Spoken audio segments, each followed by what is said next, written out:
dünyanın en büyük ikinci ekonomisi olduğunuzu ve enerji ihtiyacınızın büyük bir kısmını Orta Doğu'dan karşıladığınızı hayal edin. Bu durumda Orta Doğu'yu nasıl görürdünüz? Bölgenin jeopolitik dinamikleri ve enerji güvenliği konusundaki stratejinizi nasıl belirlerdiniz? Özellikle Gazze'de bir savaş varken ve Batı ülkelerinin tamamı bölgede savaşın ve güvenlik endişelerinin kaynağı İsrail'e güçlü bir şekilde destek verirken. Adım adım ilerleyelim. 7 Ekim'de Batılı ülkeler Hamas'ı terör örgütü olarak nitelerken Çin tarafları sakin olmaya, itidalli davranmaya ve düşmanlıklara derhal son vermeye çağırdı. 1967 sınırlarına geri dönülmesini ve başkenti Doğu Kudüs olan Filistin'in kurulmasını, iki devletli çözümü, Filistin devletinin tam egemenliğe sahip olmasını, Filistin'in Birleşmiş Milletler'e tam üye olmasını ki bu Filistin'in uluslararası alanda tanınması ve devlet olarak kabul edilmesi anlamına geliyor, güçlü bir şekilde savundu ve destekledi. 中方坚定支持建立以1967年边界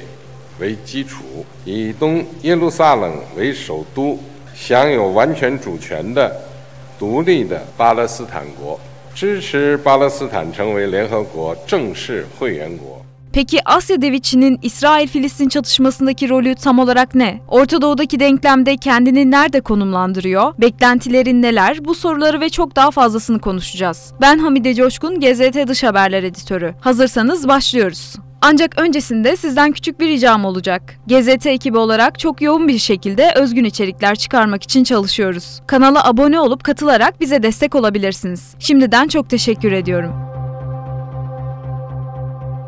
31 Mayıs'ta Çin-Arap Ülkeleri İşbirliği Forumu'nda konuşan Çin Devlet Başkanı Xi Jinping, Filistin Devleti'nin yeniden inşasına yardımcı olacaklarını ve Birleşmiş Milletler'e tam üye olarak katılması için Filistin'i destekleyeceklerini söyledi ve tam bağımsız Filistin Devleti'nin kurulmasını destekliyoruz açıklamasında bulundu. Ayrıca Mültecilere Yardım Ajansı'na 3 milyon dolar bağışlayacaklarını da açıkladı. 14 Haziran 2023'te ise Filistin Devlet Başkanı Mahmut Abbas'la görüşmesinin ardından Çin Devlet Başkanı Jinping, ikili ilişkilerin stratejik ortaklık düzeyine yükseltildiğini duyurdu. Gazze'de İsrail saldırıları sürerken Şii'nin Filistin'e olan sempatisi artıyor. Peki Şii, Filistin'i neden destekliyor? Orta Doğu'daki denkleme bakıldığında bunun birçok açıklaması olabilir. Ancak uzmanlara göre bunun basit bir cevabı var. Ekonomik çıkarlar. Çin, Orta Doğu'daki en büyük ticaret ortaklarından biri. Çoğu Orta Doğu ülkesinin en büyük ithalat ve ihracat ortağı. Ekonomik gücü ve küresel ticaretteki etkisi büyük. Cezayir, Mısır, Suudi Arabistan ve İran gibi ülkeler Çin'in en büyük ticaret ortakları arasında yer alıyor. Çin bu ülkelerle hem ithalat hem de ihracat alanında güçlü bağlar kurarak enerji güvenliğini sağlama ve ekonomik ilişkilerini güçlendirme stratejilerini sürdürüyor. Bu stratejik ticari ilişkileri Çin'in büyüyen enerji ihtiyacını karşılamasında ve küresel pazarda etkin bir rol oynamasında kritik bir öneme sahip.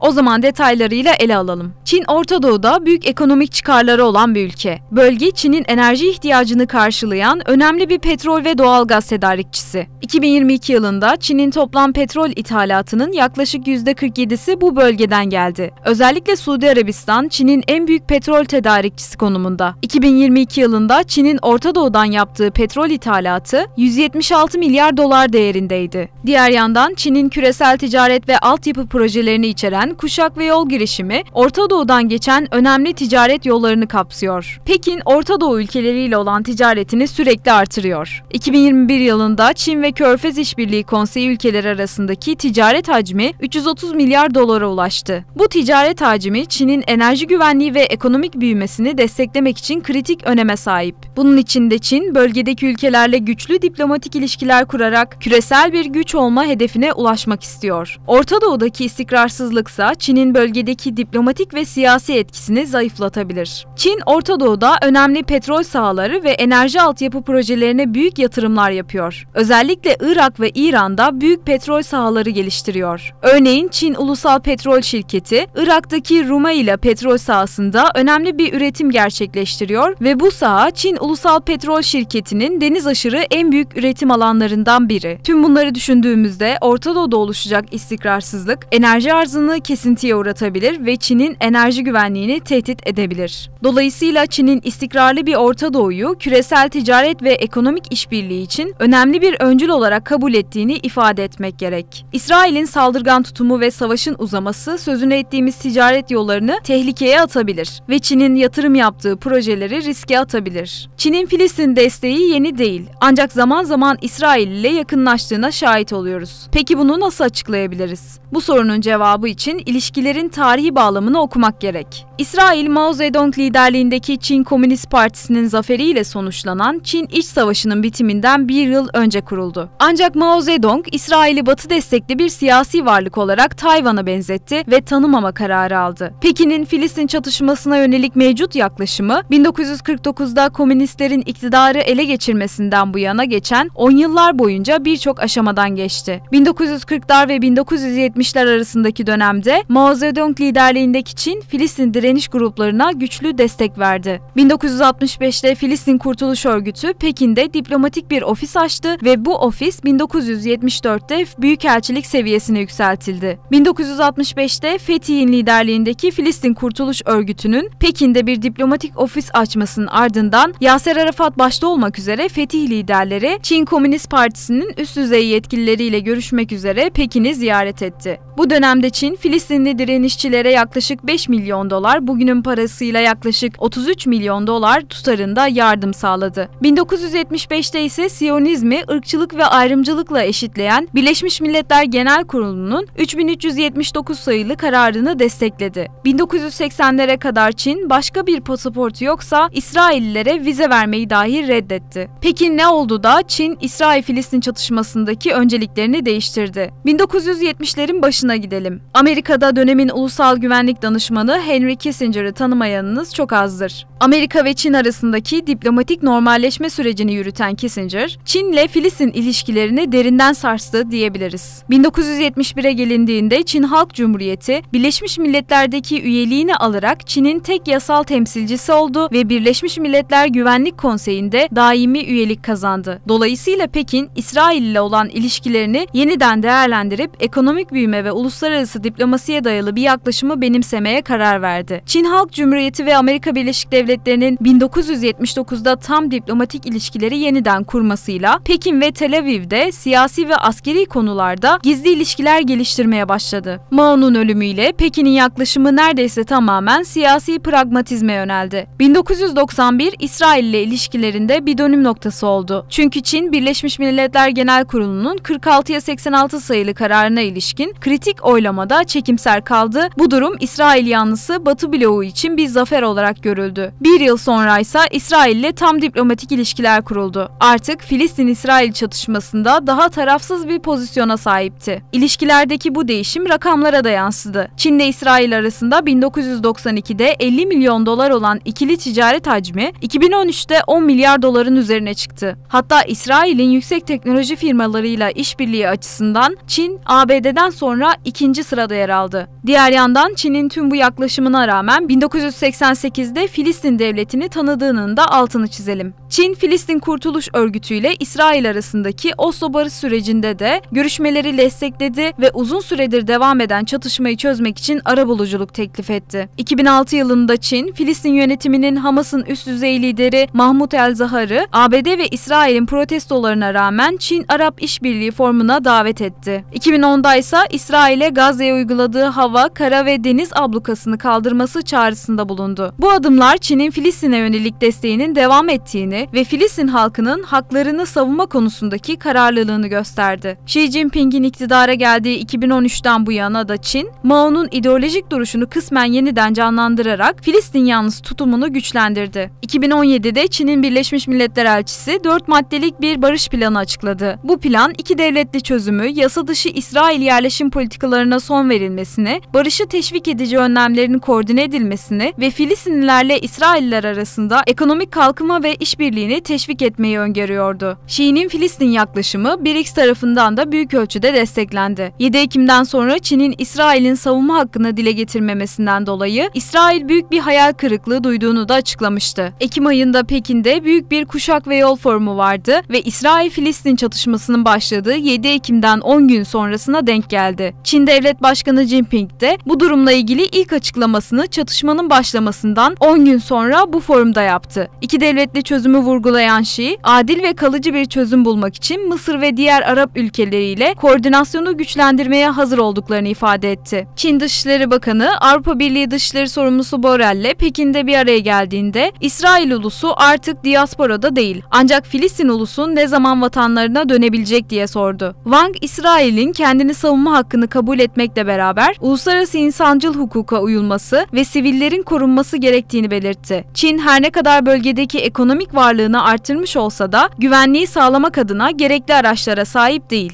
Çin'in özellikle retorik destek sunarak maliyetsiz bir şekilde tarafsızlığını koruduğunu görüyoruz. Enerji kaynaklarına daha fazla erişim sağlama hedefindeki ülke, özellikle Suudi Arabistan ve İran arasındaki diplomatik ilişkilerin yeniden tesisi için attığı adımlarla gündeme gelmişti. Tahran ve Riyad 10 Mart'ta Pekin'in arabuluculuğunda bir araya gelmiş ve diplomatik ilişkilerini yeniden başlatma kararı almıştı. Çin, Suriye'nin Arap Birliği'ne dönüş sürecinde de etkili olmuştu. Şimdi ise İsrail-Filistin arabuluculuğunda öne çıkıyor. Dolayısıyla Orta Doğu'daki krizlerde Çin'in adını daha çok duyacağız gibi duruyor. Uzmanlara göre Çin, krizleri fırsata çevirmenin peşinde. Çin'in bölgedeki aktif arabuluculuk girişimleri, Amerika'nın Orta Doğu'da uzun süredir devam eden etkisine meydan okuyor desek abartmış olmayız. Suudi Arabistan'ı ziyaret eden ABD Dışişleri Bakanı Antony Blinken, Suudi Arabistan'ı iki süper güç arasında seçim yapmaya zorlamadıklarını ifade etmişti. Ancak durum biraz farklı. Çin özellikle Amerika, Asya Pasifik ve Ukrayna ile meşgulken Orta Doğu'daki nüfuzunu genişletmeyi hedefliyor. Bu bağlamda Çin Devlet Başkanı Xi Jinping'in Filistin ve İsrail arasındaki barış sürecine yönelik barış planı ve diğer diplomatik çabaları sadece bölgedeki barışı sağlama amacını değil, aynı zamanda Çin'in küresel diplomasi ve ekonomik çıkarlarını koruma stratejisinde yansıtıyor. Diğer yandan Rusya'yı da denkleme dahil edecek olursak, Çin de Rusya'da Hamas'ı terör örgütü olarak görmüyor ve İsrail işgaline karşı uluslararası hukuka uygun çözümlerden yana duruyorlar. Dolayısıyla İsrail Gazze'de saldırılarını sürdürürken Pekin ve Moskova, Washington'ın Filistin meselesini ele alış biçimini eleştirme fırsatına sahip olacak gibi duruyor. Amerika'nın İsrail'e ekonomik ve askeri desteğinin yanı sıra Çin'in Orta Doğu'da daha tarafsız bir oyuncu olarak konumlandığını düşünüyorum. Ancak bunu sadece retorik olarak sürdürüyor. Tabii şunu da söylemek lazım, iki devletli çözüm için Çin'in bölgedeki baskısı Amerika ve İsrail'in politikalarını değiştirmek için yeterli değil. Diğer yandan taraflara yönelik keskin çizgileri olmasa da tam bağımsız Filistin devleti için vermiş olduğu mesajlar uluslararası anlamda önemli olarak görülebilir. Sonuç olarak Çin, Orta Doğu'da doğrudan çatışmaya girmekten kaçınırken tarafların karşılıklı çıkarlarını ve ihtiyaçlarını tanıyan bir istişare süreciyle varılan bir uzlaşı çözümünü destekliyor. Ayrıca sivillere yönelik saldırıların sona ermesi ve insani koridor kurulması gerektiğini savunuyor. Bu yaklaşım Amerika'nın daha doğrudan ve agresif tutumundan da farklılaşıyor. Peki Çin'in Orta Doğu'daki arabuluculuk faaliyetlerini siz nasıl değerlendiriyorsunuz? Çin'in Filistin konusunda attığı adımların somut çıktılarını görecek miyiz? Yorum yapan herkese içeriğin editörü olarak cevap vermeye çalışacağım. İzlediğiniz için teşekkür ederim. Dünyanın en büyük ikinci ekonomisi olduğunuzu ve enerji ihtiyacınızın büyük bir kısmını Orta Doğu'dan karşıladığınızı hayal edin. Bu durumda Orta Doğu'yu nasıl görürdünüz? Bölgenin jeopolitik dinamikleri ve enerji güvenliği konusundaki stratejinizi nasıl belirlerdiniz?